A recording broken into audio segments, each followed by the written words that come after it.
Guardo recebi calorosamente e cordial door de equipo de ATA que está desplegando um trabalho excelente, para o qual que é parte de mercadeio, manejo e também desenvolvimento de os modelos turísticos, nosso produto turístico. Nós estamos em conversação também com a CEO de ATA, a senhora Ronela Cruz, que também recebemos ao INTA e nós recebemos várias apresentações, impressionante. Arriba e trabalho na que guardo assim, arriba local que estou pendiente e também a possibilidade de também ter para nós colaboração extensiva. É importante para nós realizar que nós temos uma base forte, que nós conseguir construir e pensar que nós temos conservar o local que nós temos, mas também mirando o sentimento que tem de nossa comunidade para o local que nós manejo e modelo turístico, nós temos base certo ajustação, pensar que queda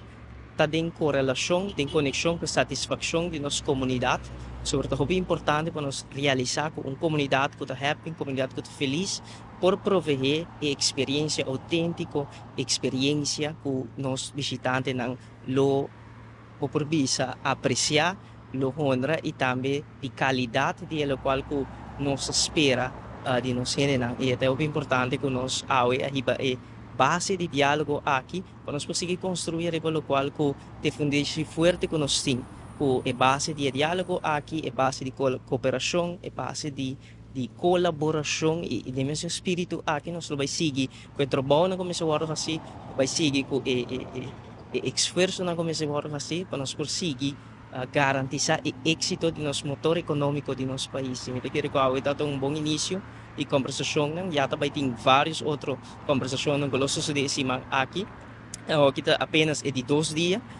e acaba nós iniciar nossa ronda de consulta, para nós poder liberar a diferentes perspectivas, receber perspectiva também do departamento, que hobby de não está conhecendo